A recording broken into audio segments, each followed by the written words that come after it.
6장 27에서 31절까지 한 절씩 교독하겠습니다. 이스라엘 족속이 애굽 고센 땅에 거주하며 거기서 생업을 얻어 생육하고 번성하였더라. 야곱의 고난에서 7년을 거주하였으니 그의 나이가 137살. 이스라엘이 죽을 날이 가까우매 그의 아들 요셉을 불러 그에게 이르되 이제 내가 네게 은혜를 입었거든 청하노니 내 손을 내 허벅지 아래에 넣고 인애와 성실함으로 내게 행하여 애굽에 나를 장사하지 아니하도록 하라. 내가 조상들과 함께 눕거든 너는 나를 애굽에서 내어나가 항상 문제에 장사하라.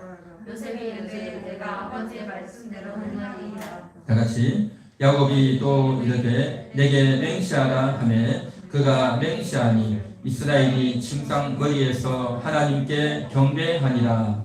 아멘. 이제 야곱이 마지막 순간이 왔습니다. 죽을 날이 가까이 왔다는 거죠. 그래서 마지막 순간이 되어서 이제 내가 죽을 때가 다 됐다. 짐작이 왔죠. 느낌이 왔습니다. 그래서 이제 야곱이 147세고 그래서 자신의 아들이었던 요셉에게 유언을 하고 있는 그러한 장면입니다. 우리가 이 세상에 태어나서 누구나 다 죽죠. 누구나 다 죽습니다. 젊어서 죽든 늙어서 죽든 또 병으로 죽든 사고로 죽든 다 죽습니다. 그래서 우리는 어떻게 해서 죽었다. 좀 더 조심했어야 되는데 건강을 좀 더 챙겼어야 되는데 라고 말하지만 사실은 다 부질없는 이야기입니다. 하나님이 불러가시면 그냥 가는 거죠. 자, 문제는 그렇게 다 죽는데 그렇게 죽을 때에 그 사람이 과연 어떤 사람이었는가 하는 겁니다. 우리 아버지는 우리 할아버지는 욕심쟁이였다. 구두쟁이였다. 집안을 돌보지도 않았다. 그런 이야기를 들으면 참 부끄럽겠죠. 그런데 야곱은 어떠한 인생이었을까요? 야곱에 대해서 말할 수 있는 것 한마디로 말하면 야곱은 어떤 사람이었을까요? 오늘 설교 제목에 나와 있죠. 오늘 설교 제목을 다 같이 한번 읽어보겠습니다. 출생부터 사망까지 언약의 사람. 한 번 더 읽겠습니다. 출생부터 사망까지 언약의 사람. 야곱은 한마디로 말하면 어떤 사람이었을까요? 언약의 사람입니다. 언약을 받고 또 언약을 기대하고 또 언약을 이루기 위해서 몸부림친 인생이었던 거죠.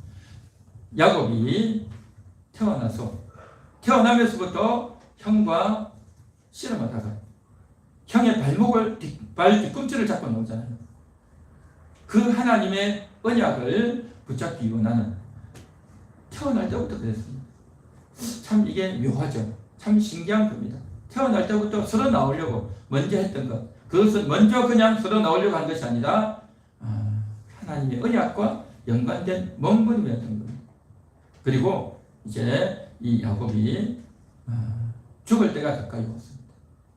그 마지막 순간에도 야곱은 어떻게 합니까? 나를 애굽에 장사하지 말라 라고 말하죠.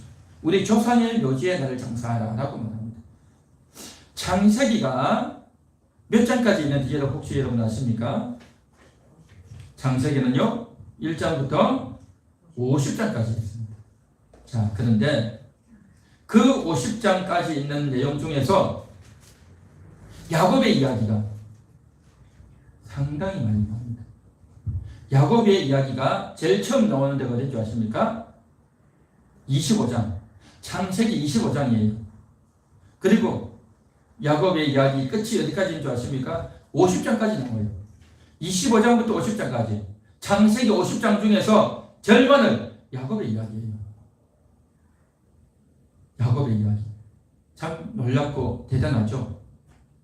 그래서 이 야곱의 일생을 쭉 언급을 하고 있는데 그는 태어나면서부터 형과 씨름했습니다. 그리고 그가 어느 날 형이 사냥을 갔다 왔는데 배가 심히 고팠어요. 그때 야곱이 팥죽을 끓이고 있었습니다. 그래서 형 에서가 말합니다. 너가 끓인 그 팥죽을 나에게 좀 달라. 내가 배가 고프다라고 말하니까 형의 장자권을 내게 달라. 그러면 내가 주겠다 그러는 거죠. 그러니까 장자권 너 가져. 그렇게 하는 거죠. 장자권을 가지고 싶은 그런 마음이 야곱에게는 굉장히 심했어요. 그리고 나중에 아버지가 죽을 때가 돼서 에서에게 사냥을 해서 별별을 만들어 오면 내가 너에게 축복하겠다라고 하니까 그걸 알고 야곱이 그냥 몰래 들어가서 아버지가 눈도 멀고 하니까 몰래 축복을 받아버리는 거예요. 그래서 나중에 형에게 원망을 듣고 형에게 죽을 것 같아서 도망을 가죠.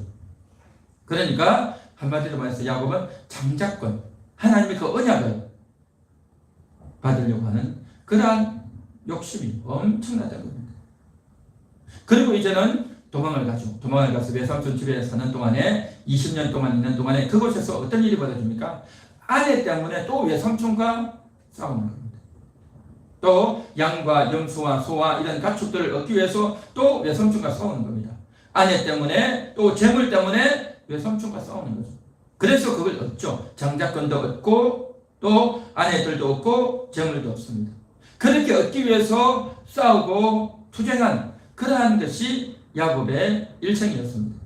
그런데 그 이후에 야곱에게 어떤 일이 벌어집니까? 그 이후부터는 야곱은 뺏기는 인생이었습니다. 이제 가족들을 이끌고 돌아오죠. 돌아오는 동안 이제 세겜에서 자기의 하나밖에 없는 딸이 강간을 당합니다. 얼마나 소중한 딸인데 그것은 당한 딸에게뿐만 아니라 아버지에게도 큰 수치고 창피인 겁니다. 그로 인해서 그의 오빠들이 또 사고를 치죠. 할례를 당하면 우리가 너희와 혼인을 맺겠다라고 해놓고 거짓말을 해놓고 저들을 다 죽여버리지 않습니까? 그러니까 엄청난 사고를 쳤던 거죠. 엄청난 딸로 인해서 부끄러움과 창피를 당했고 상처가 되었고 또한 자녀들이 사고 치는 것으로 인해서 야곱의 명예와 존귀함이 또 깎여버리고 이제 또 계속해서 오다가 자신이 가장 사랑했던 여자 아내였던 라헬이 죽었죠. 그 라헬과 함께 이제 행복하게 자기 집으로 와서 살려고 했는데 그 아내를 떠나보내야 되는 아내를 뺏겨버리는 그런 인생이었습니다. 그리고 이제 무사히 집에 왔지만 그의 사랑했던 아들 요셉을 잃어버리지 않습니다. 요셉을 또 뺏겨버렸죠. 죽은 전료만 해놨죠. 물론 나중에는 그것이 아니라는 게 나중에 밝혀졌지만 한동안 자식 이런 슬픔으로 가슴이 찢어졌죠. 또 나중에는 어떻게 됩니까? 베냐민마저 뺏기지 않습니까? 베냐민을 끝까지 움켜잡으려고 했지만 그것이 안 되고 또 베냐민마저 뺏기지 않습니다. 그러니까 한마디로 말하면 야곱은 장자권을 챙기고 또 재물과 아내들을 얻기 위해서 애를 썼지만 그 이후에는 다 뺏겨버린 겁니다. 다 뺏겨버리는 인생이었습니다.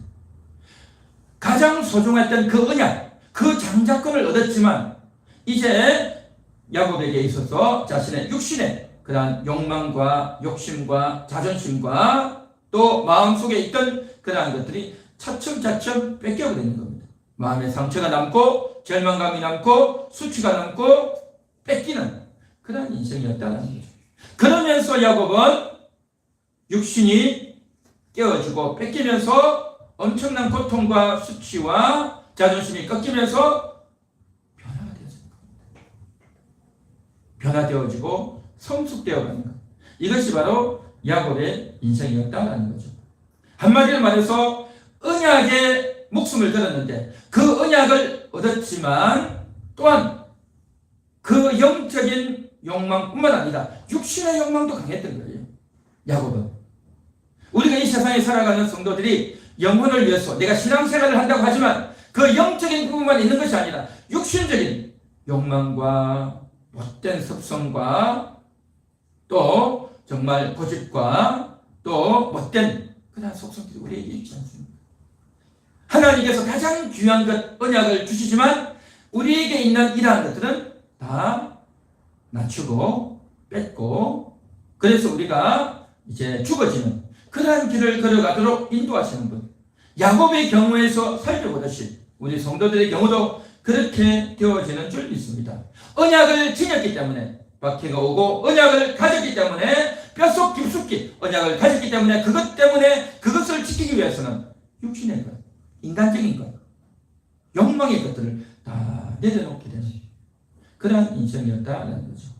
그래서 이 언약을 가졌다고 하는 것, 이것은 참으로 귀한 것이지만 또한 한편으로 우리 육신은 깨어지고 망가져야 되는 그러한 과정을 동시에 겪는 겁니다.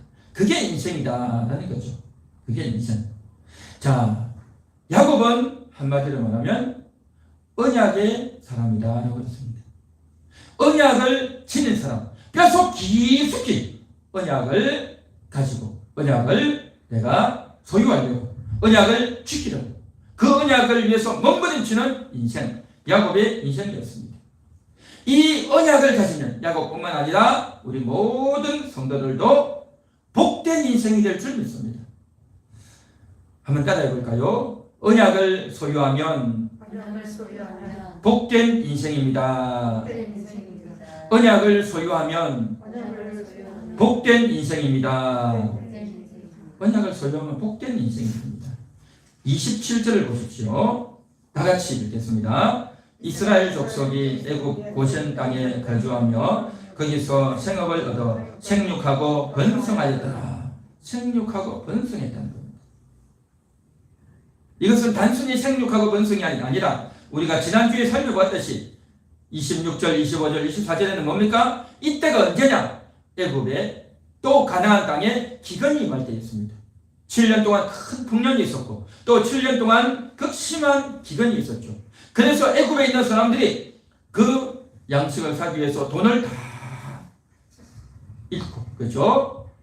그리고 또 자기 집에 있던 가축들을 다 버리고, 그리고 뿐만 아니라 자기 집에 있던 토지까지, 땅까지 다 팔아야 되고, 뿐만 아니라 자기 몸까지도 다 팔아서 양식을 얻어먹어야 되는 겁니다. 그러니까 완전히 거지가 된 거죠. 그렇죠? 아무것도 남은 게 없어요. 그래야 먹고 사니까. 그렇지 않으면 죽을 수밖에 없죠. 그러한 기근으로 인해서 저들은 다 틀리고 다 뺏기고 아무것도 없는 종의 신세가 됩니다. 그래서 겨우 양식을 먹고 살아남는 거죠. 그에 비해서 고센 땅에 거주했던 야곱과 야곱의 가족들은, 그 70명의 가족들은 어떻습니까? 생육하고 번성했다. 저들은 저렇게 기근으로 인해서 어려움과 고초를 겪는 동안에 야곱과 그의 가족들은요, 양식을 그냥 줬다 했잖아요. 그죠? 양식 그냥 주고, 뿐만 아니라 다 끊었던 가축을 어디로 가겠습니까? 고센 땅으로 가는 거죠. 그렇죠? 그리고 이곳에 거주할 집도 줬고, 그러니까 한쪽에서는 기근과 또 가난과 완전히 아무것도 없는 그런 신세가 됐지만 한쪽에서는 정반대의 현상이 나타난 거예요. 하나님의 언약을 가지면 우리의 영혼만 잘 되는 것이 아니라 우리의 육신도, 우리의 삶도 하나님께서 공급하시고 보호하시고 지키는 줄 믿습니다. 이게 바로 야곱의 가족들의 삶이었다. 이것은 야곱뿐만 아니라 야곱과 함께했던 그의 모든 자녀들, 며느리들, 또 손주, 손녀들 다 해당되는 그러한 말씀이다라는 거죠. 하나님의 말씀을 가지고 하나님의 언약을 마음에 새겨서 그 언약을 지키려고, 그 언약대로 살려고 몸부림치니까, 영적인 일에 힘쓰니까, 하나님과 교통하는 일에 힘쓰니까, 다른 것 우리가 그렇게 신경 쓰고 애쓰지 못해도 하나님이 지켜주시고 챙겨주시는 줄 믿습니다. 할렐루야. 그래서 우리가 교회에서 영적인 일들을 많이 강조하지만 그렇다고 해서 육신의 일을 하나님께서 엉망으로 하고 먹지도 못하게 헐벗게 그렇게 하지 않는다는 겁니다. 가장 중요한 것이 영혼이기 때문에 영혼에 대한 응답을 하고 영혼에 대한 설교를 하고 영혼에 대한 말씀을 많이 듣지만 그럼에도 불구하고 영혼이 힘을 얻어서 내가 돈도 벌고 직장도 다니고 일을 하는 동안에 하나님을 생각하면서 일을 할 때 하나님께서 그것들을 우리에게 챙겨주시는 줄 믿습니다. 할렐루야. 자, 뿐만 아니라 그가 언약을 가진 자가 복된 인생인 이유, 첫째는 물질적인 생업에 복을 주시고 뿐만 아니라 28절 보십시오. 야곱이 애굽 땅에 17년을 거주하였으니 그의 나이가 147세라. 애굽 땅에 몇 년을 거주했다고요? 17년. 그렇죠. 그리고 지금 나이가 147세죠. 그러니까 130세에 가나안에서 애굽으로 왔죠. 그리고 17년을 거주하고 147세가 됐다는 것입니다. 17년. 잘 생각해 보십시오. 야곱이 요셉을 잃어버렸다. 요셉이 죽었다라고 그렇게 생각하고 지내다가 이제는 요셉이 살았다는 이야기를 듣고 그 요셉과 함께 요셉의 얼굴을 보면서 사는 날수가 몇 년이었다고요? 17년. 그런데 이 17년이요. 또 17년이 있어요. 어떤 17년인 줄 아십니까? 요셉이 집을 떠날 때, 요셉이 아버지와 함께 살다가 집을 떠날 때, 요셉이 몇 살 때 집을 떠났죠? 요셉이 17세, 17살 때 집을 떠나잖아요. 왜요? 형들이 팔아버려가지고. 요셉이 어린 시절 아버지와 함께 17년, 그리고 아버지와 헤어져 살다가 이제 마지막 아버지의 순간에 또 17년을 사는 겁니다. 전반부 17년, 후반부 17년이죠. 전반부 17년에서는 뭡니까? 야곱이 요셉과 함께 요셉을 낳고 그 요셉에게 채색옷을 입히고 요셉을 아끼고 사랑했던, 그래서 그 요셉 때문에 너무나도 기뻤던 이 요셉에게 내가 앞으로 상속자로 삼겠다라고 하는 그 생각, 그래서 앞으로 요셉이 훌륭한 사람이 되고 요셉이 복받는 사람이 될 거다라고 하면서 요셉 때문에 기뻐하고 또 앞으로 요셉의 인생을 기대하는 그러한 17년이었습니다. 그런데 이제 그 요셉을 잃어버리고 다시 찾은 그 요셉, 잃어버렸던 요셉을 다시 찾고 그 요셉으로 인해서 이제 어떻게 됩니까? 애굽에서 17년을 지냅니다. 이전과 다른, 이제는 복을 받은 애굽의 총리가 되어 있는 누구보다도 자랑스러운 아들 아닙니까? 최고의 아들 아닙니까? 할렐루야. 최고의 아들, 애굽 총리가 되어 있어. 그리고 7년, 6년 동안의 정책을 잘 펼쳐서 정말 애굽에 있어서 가장 탁월한, 애굽의 그 누구도 총리에 대해서 함부로 말할 수 없는, 그래서 애굽의 모든 사람들의 그 식량 정책을 펼쳤던, 그 애굽에 죽을 수밖에 없던 사람들을 다 살려준 그 총리 요셉, 그 아들 그 요셉의 아버지 야곱이니까 얼마나 대단한 아버지입니까? 그 아들 때문에 정말 아버지가 호강하는, 그 아들 때문에 아버지가 큰 복을 받는, 이전의 17년 동안에는 앞으로 복을 받을 거야, 잘 될 거야 하고 기대하는, 그래서 그 아들 낳은 것 때문에 그냥 기뻐하고 기대하는 그런 순간이었다고 한다면, 후반기 17년 동안은 정말 더욱더 풍성해진, 더욱더 위대해진 거대한 그러한 야곱은 요셉입니다. 열매 맺는 아들이 된 겁니다. 열매 맺는, 처음에는 가능성이 있는, 처음에는 앞으로 잘 될 거야 하고 기대하는 그런 순간이었다고 한다면, 이제는 그 기대가 완전히 이루어지는, 열매가 맺혀지는 풍성한 삶을 사는, 풍성한 것을 누리는 그러한 17년이 된 겁니다. 할렐루야. 복받은 인생이죠. 복받은 인생. 그래서 애국 사람과 전혀 반대되는 생육하고 번성하는 복을, 언약을 가진 사람 야곱이, 언약의 사람 요셉이, 언약의 가족이었던 야곱의 족속들이 받아 누렸습니다.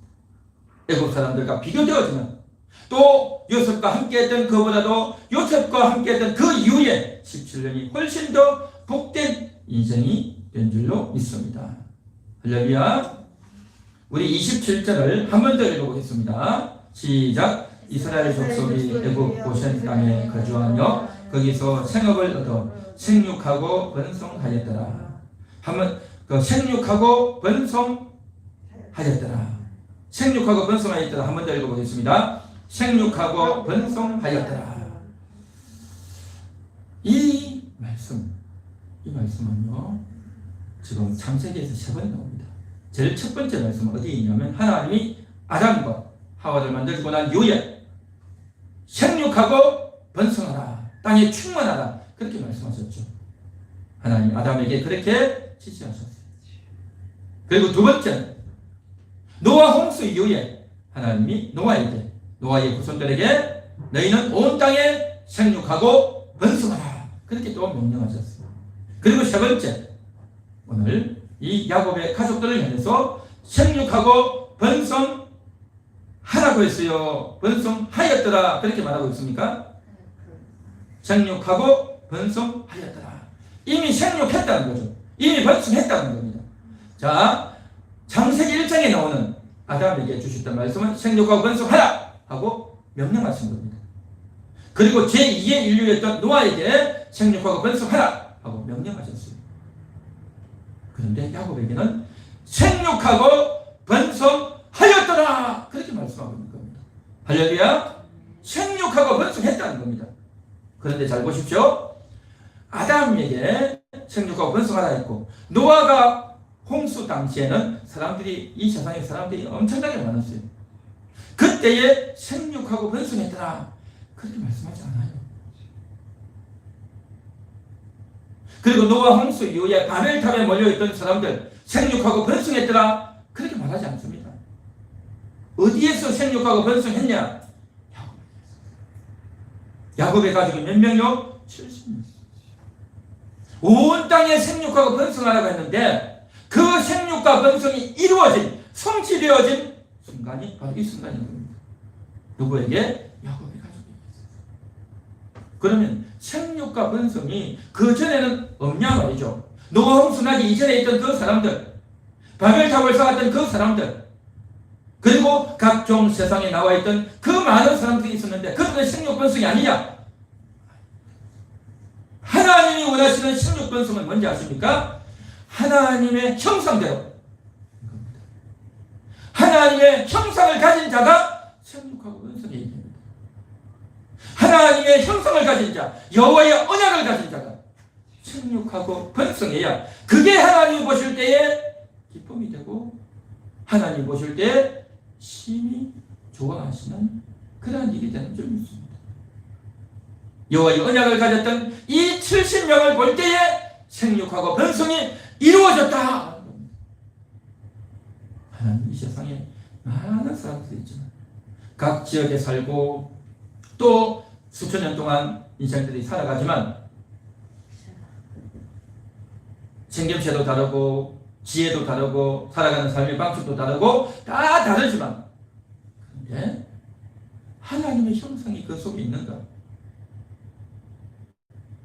여호와의 언약이 그 심령 가운데 있는가? 그걸 하나님을 보시는 겁니다. 여러분 속에 하나님의 형상이 심겨져 있는 줄 믿습니다. 네. 여러분 속에 하나님의 언약이 심겨져 있는 줄 믿습니다. 네. 하나님의 언약이 심겨져 있는 이 사람, 그 사람은 하나님은 기뻐하시고 즐거워하시는 줄 믿습니다. 네. 단순한 수가 많아지는 것이 중요한 게 아니라 오늘날 인구가 뭐 70억 하지만 그 많은 인구 자체를 보시는 것이 아니라 하나님 그 가운데 하나님 형상이 있는가? 하나님의 언약을 가진 자가 있는가? 하나님은 그걸 보시는 겁니다. 그걸 보시는 거죠. 그래서 여호와의 언약을 가진 자가 자녀를 낳고 여호와의 언약을 가진 자가 결혼하고 자녀를 낳고 수가 많아질 때 그것을 가리켜서 생육하고 번성했더라. 그래서 우리는요, 하나님 믿는 사람은요, 결혼해야 됩니다. 혼자 살면 안 돼요. 결혼하고 자녀들도 많이 낳고 그렇게 해야 됩니다. 물론 자녀를 낳으려면 집도 없고 돈도 없고 여러 가지 어려움이 많지만요, 여러분 옛날을 생각해 보십시오. 돈이 있어서 자녀를 낳았습니까? 그런 거 생각 안 하고 자녀를 낳아도 다 키웠습니다. 하나님을 믿는다면 하나님께서 우리 가정에 복을 주신다. 돈이 없는 것 같고 집이 없는 것 같지만 하나님이 역사하시면 된다. 하나님을 믿고 나아가면요, 하나님이 역사하시는 겁니다. 하나님에 대한 인식이 없이 인간적인 생각만 가지고 이성적인 판단만 가지고 주변 사람들이 어떻게 사는지 그것만 보고 아이고 학비가 어떻게 되어지고 뭐 유치원 월비가 어떻고 한 명 키우는데 몇 억이 있던가 이런 식으로 따지면요 아무것도 안 돼요. 하나님이 역사하시면 됩니다. 그 하나님의 언약을 믿는다면 우리가 얼마든지 하나님의 자녀들이 번성하고 생육해야 될 줄로 믿습니다. 그래서 오늘 이 시간 추수감사주일을 맞이해서 올 한 해 동안 우리 영혼에 주셨던 그 말씀 하나님의 그 언약을 오늘도 우리가 기억하면서 하나님 감사합니다. 하나님이 숱한 언약을 주셨습니다. 하나님이 우리에게 생업의 복을 주셨습니다. 하나님이 우리를 건강하게 하셨습니다. 하나님이 우리 가정을 지켜주시고 교회를 지켜주셨습니다. 오늘도 추수감사절을 맞이해서 이러한 곡식들을 올려놓는 것은 그냥 보기 좋으라고 올려놓은 것이 아니라 하나님이 이러한 것들을 주셨습니다. 이것을 보면서 하나님이 주신 열매, 하나님이 주신 우리의 가정, 하나님이 주신 우리의 건강, 우리의 자녀들, 우리의 생업, 우리의 영혼을 우리가 오늘도 생각하며 감사해야 될 줄로 믿습니다. 할렐루야. 이렇게 언약을 가지고 살면 복된 인생이 된다는 거죠. 복된 인생. 그런데 언약이 없으면 어떻게 될까? 언약이 없으면 어떻게 될까? 브로니웨어라는 사람이 있어요. 이 사람은 호주 사람인데 호주에서 은행원으로 일하는 사람이었어요. 그러다가 그가 한 번은 영국으로 여행을 갔습니다. 영국으로 여행을 가서 이곳저곳 여행을 하다가 한 노인을 만났어요. 그리고 그 노인과 만나서 이야기를 하다 보니까 그냥 한 번 만난 것이 아니라 그 노인과 함께 살게 되었어요. 함께 집에서 살고 잠도 자고 밥도 먹고 그렇게 했어요. 그런데 그 노인이 병에 걸린 거죠. 그래서 그 노인을 간병을 했습니다. 간병. 그 노인을 간병하다가 참 이와 같이 나이 많아서 병들면 힘들겠구나 라는 걸 생각하면서 자기가 간병인이 되어야 되겠다 그런 생각을 가졌어요. 간병인. 그래서 많은 노인들을 만나고 이제는 은행원으로서 화이트 칼라로서 살던 그런 직업을 바꾸어서 간병사로 자기가 일하게 되었습니다. 그래서 숱한 사람들을 만나고 병든 사람들, 암 환자들, 또 여러 환자들을 만나면서 저들을 간병하는 그런 일을 하고 또 그들과 대화하고 그러면서 그 사람이 책을 한 권 썼어요. 책을 썼습니다. 그 책을 썼는데 어떤 내용이냐면 죽음 앞에서 사람들이 공통적으로 후회하는 것이 있다라는 거죠. 그러니까 죽기 직전에 이제는 내가 죽는다는 걸 알게 된 그 노인이 한 70, 80이 돼가지고 후회를 하게 돼요. 후회. 5가지를 후회하는데 모든 사람이 다 똑같대요. 그냥. 약간 언어나 표현만 다르지 다 똑같이 후회하는 것 5가지가 있는데 첫째 뭐냐면 자기 자신에게 정직하지 못한 인생을 살았다는 거예요. 정직하지 못한 인생을 살았다는 거죠. 왜 정직하지 못했느냐? 평생 남이 시키는 일만 했다는 거죠. 어릴 때는 아버지가 어머니가 시키는 것만 한 거죠. 너 이거 해라 저거 해라 그대로 한 거죠. 이것은 단순히 그냥 시키는 대로 해서 뭐 주전자 가져와라 뭐 물 떠와라 그런 게 아니고 시키는 대로 했다는 것은 너 앞으로 이런 일을 해라 너 변호사 해라 너 교사 해라 자기가 앞으로 꾸며야 될 그 일을 부모가 시키는 그걸 가지고 자기 직업으로 삼았다는 거죠. 이제는 결혼해가지고는 아내가 시키는 거예요. 남편이 시키는 거예요. 그렇죠. 이제 나이가 많아가지고는 어떻게 됐냐면 자식이 시키는 대로. 그러니까 어릴 때는 부모가 시키는 대로, 결혼해서는 아내가 시키는 대로, 또 남편이 시키는 대로만 했다는 거죠. 그러다 보니까 자기가 꼭 하고 싶은 일이 있었는데 그걸 못했다는 거죠. 자기가 꼭 하고 싶은 것이 있었는데 어릴 때부터 결혼하고 살면서 평생을 살면서 자기가 꼭 하고 싶은 걸 못했다는 거죠. 그래서 후회스럽다는 거죠. 남이 시키는 대로만 하고 남들이 좋다라고 하는 그것만 따라서 그렇게 살았다는 거죠. 후회를 한다는 거죠. 죽기 직전에 사람들이. 두 번째는 내가 열심히 일하지 말았어야 되는데 하는 후회를 했대요. 사람이 사는데 왜 일을 열심히 하지 말았어야 하는 그런 후회를 했을까요? 일에만 빠졌던 거죠. 직장 다니고 또 돈 벌고 내가 하는 그 일에만 열심히 했던 거죠. 그러다 보니까 내 건강을 챙기지 못했고 그러는 동안 가족을 돌보지 못했던 거예요. 일에만 푹 매여서 살다 보니까 소중한 것을 놓쳤던 거죠. 소중한 것들. 상대방을 생각하고 자녀를 생각하고 부모를 생각하고 배우자를 생각해야 되는데 그의 원을 챙기지 못했고 또한 일에만 매여서 살았던 거예요. 그래서 후회가 된다는 거죠. 일에만 매여서 살았던 그 인생을 후회해야 되는 거죠. 이게 사람들이 죽기 직전에 다 그런 고백을 했다는 거죠. 그 다음에 세 번째는 자기 감정을 표현을 못했대요. 자식들에게 사랑한다 그 말을 못해줬대요. 그 말. 아내에게 남편에게 사랑한다 수고 많다 그 말을 한마디도 못했다는 거예요. 우리가 생각하면 그런 사람이 있을까 싶은데요. 자기가 알아요. 내가 꼭 해야 될 말을 못했구나. 그걸 여기에 된 거죠. 그리고 또 이런 게 있어요. 나에게 함부로 말하는 사람, 나에게 못되게 하는 그 사람에 대해서 하지 말라라고 말을 해야 되는데 그 말을 못했다는 거죠. 그래서 상처가 되고 묻어두기만 하다 보니까 너무너무 수십 년 동안 그렇게 살다 보니까 상처가 되고 후회가 된다는 거예요. 또 사랑한다, 아낀다 하는 그 말을 해줘야 되는데 그 말을 한 번도 못했다는 거예요. 자기 감정 표현을 못한 거죠. 감정 표현을. 그 다음에 그래서 후회스럽다는 거죠. 그 다음 네 번째는 친구들과 계속 연락하고 살았더라면 하는 후회를 한다는 거죠. 그러니까 어릴 때부터 지내오면서 친구들이 많았지 않겠습니까? 초등학교, 중학교, 고등학교, 대학교, 직장에서 인생 사는 동안에 주변에 많은 사람을 사귀고 살죠. 근데 그 사람하고 만나지를 못했어요. 사귀지를 못했어요. 바쁘다.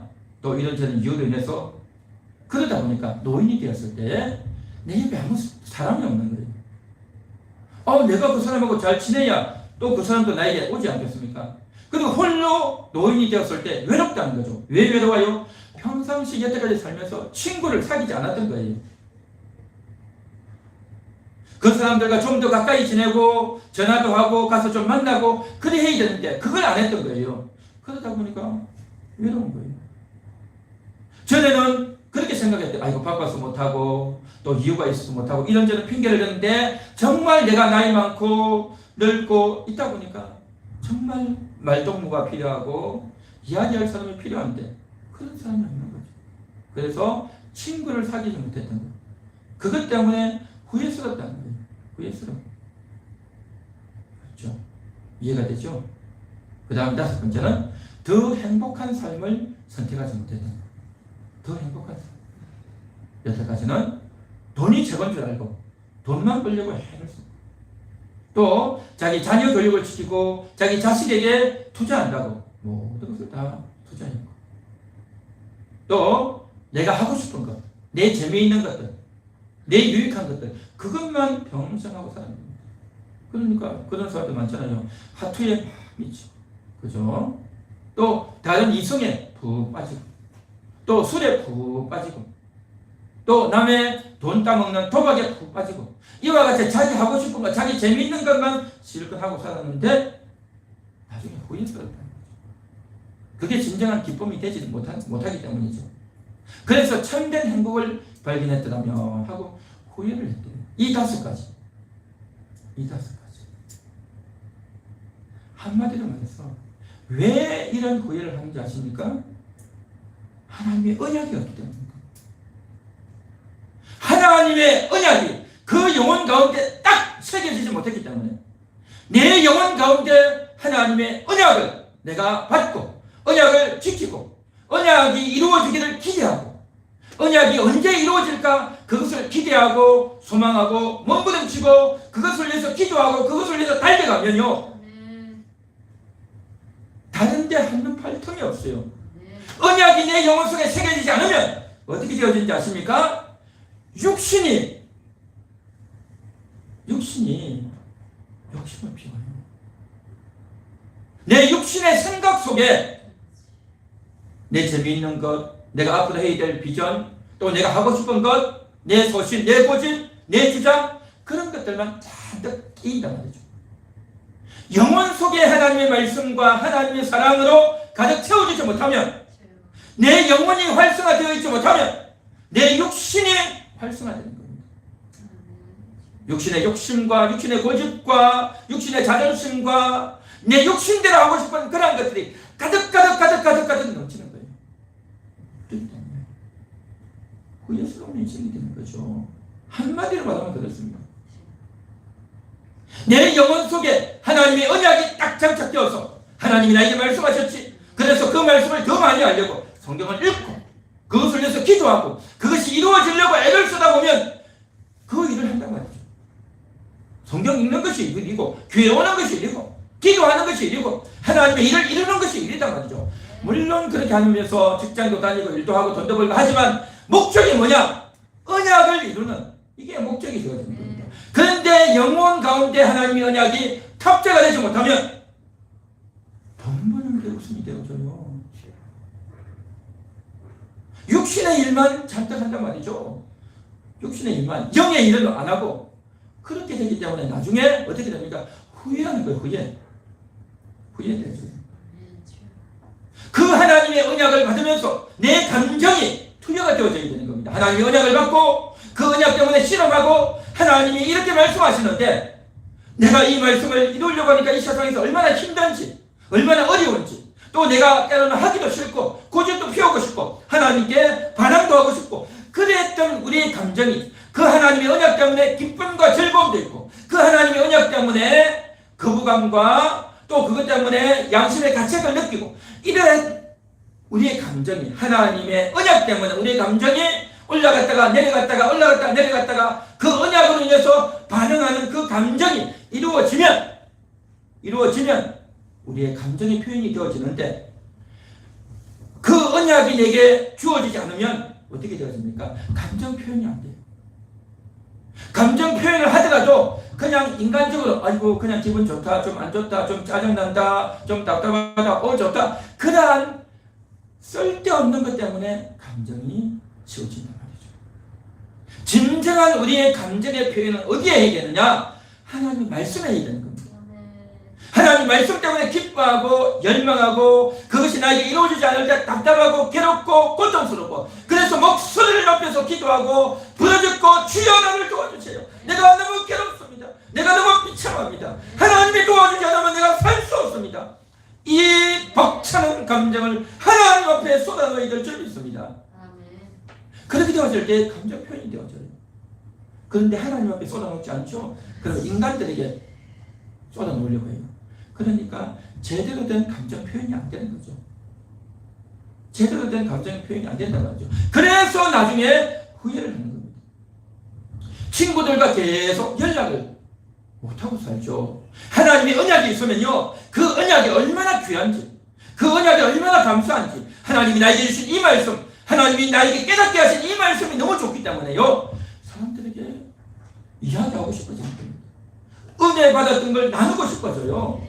언약이 있으면 그것이 나에게 얼마나 크고 얼마나 대단한지, 때로는 그것 때문에 지금 어렵고 힘들다 해가지고 이야기를 하는 거죠. 은혜를 나눈단 말이죠. 그래서 친구들과 이야기하다 보면 믿음의 친구들, 신앙의 친구들, 하나님 말씀 때문에 친구가 나누어지고 또 상대방의 이야기도 들으면서 서로 교통하며 이렇게 지내지는 겁니다. 할렐루야. 그렇게 되어지는 겁니다. 그런데 이 하나님의 언약이 내 속에 있지 않으면, 언약이 있더라도 언약이 흐릿해가지고 희미하면요, 할 말이 없는 거예요. 할 말이. 사람을 만나도 할 말이 없고 쓸데없는 이야기만 한단 말이죠. 하나님의 언약이 내게 있으면 그 언약을 자꾸 이야기하고 싶어지는 거죠. 이런 은혜를 주셨다, 하나님이 이렇게 나에게 힘을 주셨다, 하나님 때문에 너무 감사하다, 오늘은 추수감사주일이다 라고 하면서 하나님 앞에 할 말이 많고 또한 다른 사람에게도, 가족들에게도 할 말이 많아지는 거죠. 그러면 친구가 많아져요. 그래서 내가 혼자 있을 때에, 노인이 되었을 때에 내 주변의 사람들이, 내가 많이 뿌려놨단 말이죠. 내 친구들, 친구라고 하니까 꼭 나하고 나이가 같은 사람들만 아니라 얼마든지 친구가 될 수 있어요. 어린아이도 친구가 될 수 있고 나보다 나이 많은 사람들도 친구가 될 수 있는 거예요. 그 사람들과 서로 이야기하고 안부도 묻고 내 이야기도 해주고 내가 깨달은 말씀도 이야기해주고 그러면서 대화가 풀려나가야 되는 겁니다. 할렐루야. 그런 대화하는 법을 배우고 터득을 해야 돼요. 이런 이야기를 목사만 하는 것이 아니라 여러분들도 할 수 있어야 되는 겁니다. 맨날 이야기하면 그동안 잘 있었나? 별일 없지? 어디 아픈 데 없나? 그리고 전화 뚝 하는 게 아니고요. 그거는 사실은 해도 되고 안 해도 되는 이야기잖아요. 물론 처음 하다 보면 잘 있으나? 밥은 잘 먹나? 아픈 데 없냐? 자식들은 잘 있냐? 그런 이야기를 좀 하지만 어떤 이야기로 가야 된다고요? 은혜 이야기를 나가야죠. 하나님 말씀 이야기로 가야 되는 거예요. 내가 어제 목사님에게 설교를 들었는데 이런 설교를 했다. 이렇게 은혜가 되었다. 그걸 깨닫고 이야기를 해야 되는 거죠. 할렐루야. 그렇게 이야기할 수 있는 대상이 있냐 말이죠. 여러분 있습니까? 여러분 있습니까? 누구에게 그 이야기 합니까? 그 이야기를 해야 돼요. 그래야 외롭지 않은 거예요. 이런 일을 안 하다 보니까 나중에 외로운 거예요. 아이고, 나는 친구도 없고 이 나이가 돼서 나는 외롭다, 고독하다. 왜 그런지 아십니까? 내가 뿌리지 않아서 그런 거예요.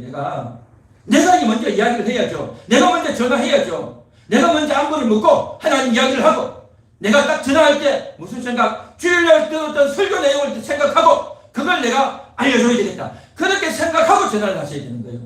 그렇게 생각하고 안부를 묻고 인사도 하고 그러면서 하나님 말씀을 딱 이야기해야 되는 겁니다. 할렐루야. 할렐루야. 그래야 친구입니다. 그래야 외롭지 않은 거예요. 내가 경험했던 하나님, 친구가 경험했던 하나님, 우리 가족들이 경험했던 하나님, 다양한 이야기를 듣다 보면 은혜가 더 넘치고 다양한 경험들을 통해서 우리가 또 기도할 것이 또 생기고 그렇죠? 그렇게 되어지는 거죠.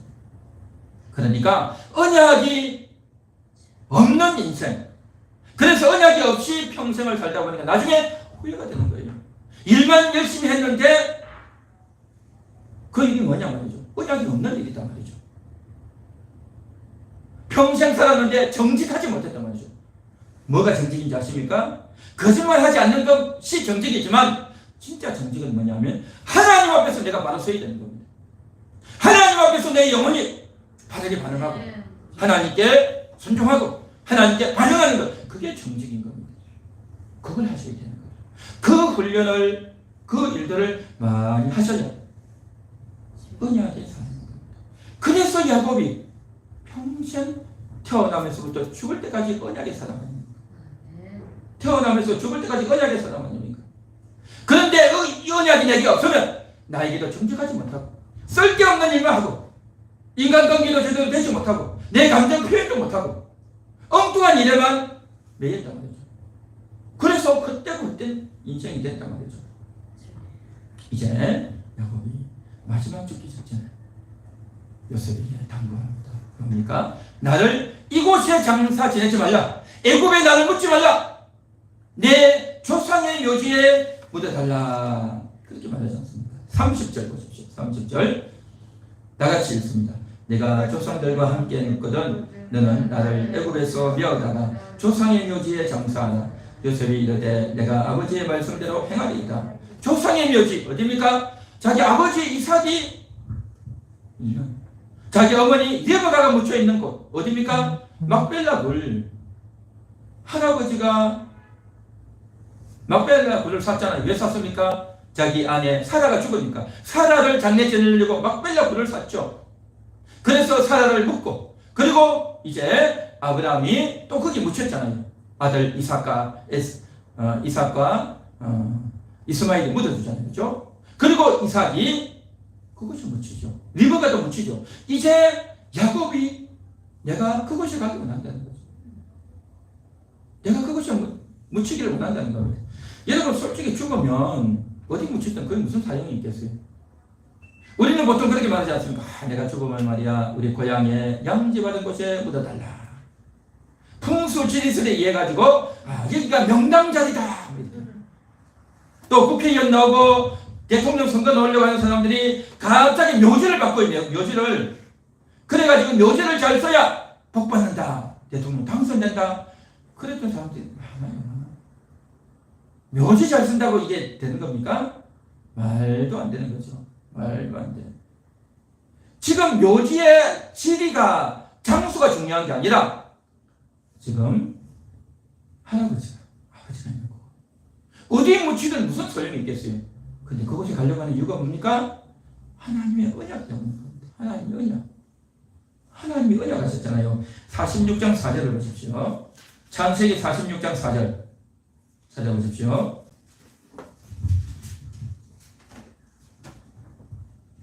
다 같이 읽습니다. 내가 너와 함께 애굽으로 내려가겠고 반드시 너를 인도하여 다시 올라올 것이며 요셉이 그의 손으로 내 눈을 감기리라 하셨더라. 이 하나님이 야곱에게 하신 말씀이잖아요.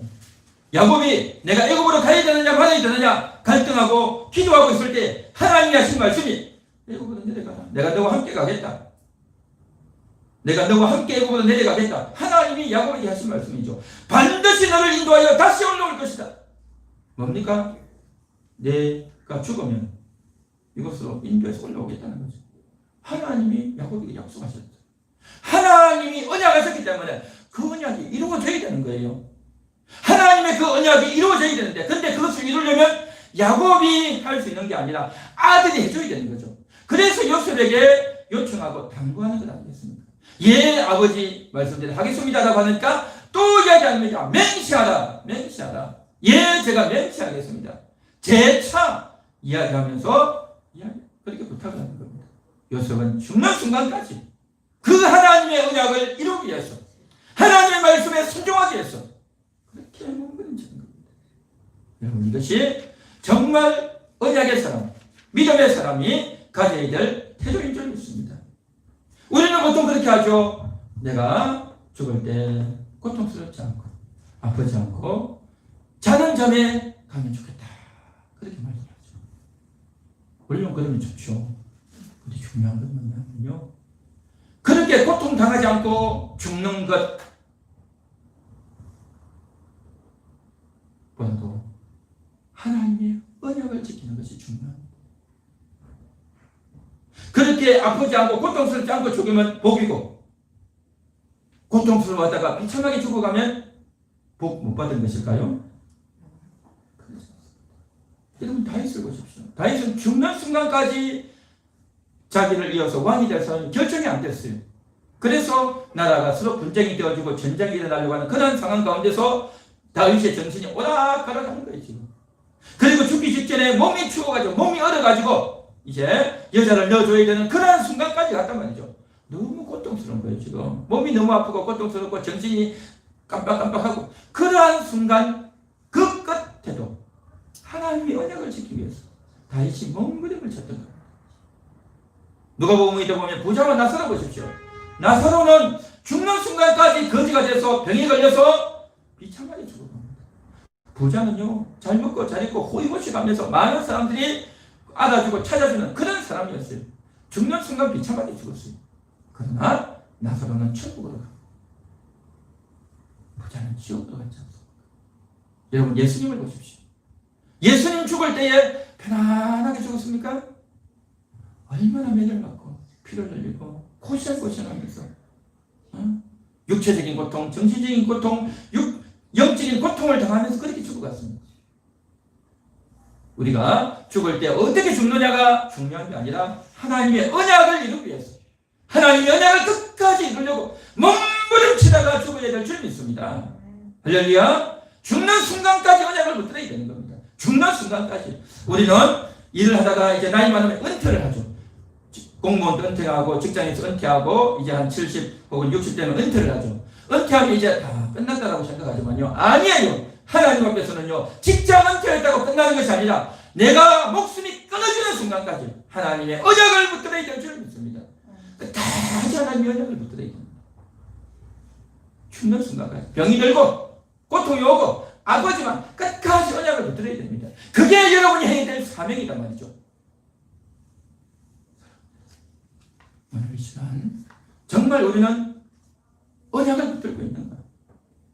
여러분 하나님의 언약을 붙들고 있습니까? 하나님이 나에게 언약해 주신 그 언약이 뭡니까? 영광스러운 천국입니다. 하나님의 나라가 내 것이다. 하나님의 나라의 상속자로 만들어주겠다 라고 약속하셨습니다. 믿습니까? 하나님 나라의 상속자. 그 하나님 나라에서 여러분은 위대한 거룩한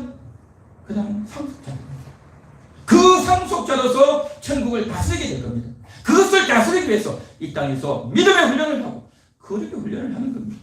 믿음의 훈련, 거룩의 훈련을 해야 되는데 나는 과연 그것을 믿고 있는가? 그 언약을 과연 붙들고 있는가? 여러분 들고 있습니까? 지금 생각하십니다. 아까 이야기했죠? 병든 사람들이 5가지 후회한다는 거. 그 후회한다는 거. 정직하게 살지 못했다. 내가 일에만 치중했다. 내 감정을 표현하지 못했다. 친구들과 연락을 하지 못했다. 더 행복한 삶을 내가 선택하지 못했다. 그러는 생각이 여러분 지금 드십니까? 지금 후회하셔야 되는 겁니다. 지금 후회하셔야 돼요. 나는 그동안 친구를 많이 사귀지 못했구나. 나는 그동안 내 감정을 하나님 앞에서 표현하지 못했구나. 지금 후회하셔야 되는 거예요. 지금 후회하셔야 내가 이게 부족하구나. 내가 안 됐구나. 그걸 알고 남은 시간 동안 준비를 하죠. 늦게 후회하면 준비할 시간이 없어요. 그래서 저는 우리 한대한교회 성도님들이 미리 후회하고 지금 후회해서 내 비참한 실정을, 내 부족한 실정을 미리 파악하고 인정해서 준비하는 그런 인생이 되면 좋겠습니다. 그래서 여러분의 남은 생애가 1년이 될지 20년이 될지 30년이 될지 모르지만 미리 준비하는 자가 지혜로운 인생이다. 여러분 미리 준비하고 미리 후회해서 잘 준비하는 여러분 되시기를 주님의 이름으로 축원합니다. 언약의 사람, 출생부터 사망까지 언약의 사람으로 사시기를 축원합니다. 축원합니다. 기도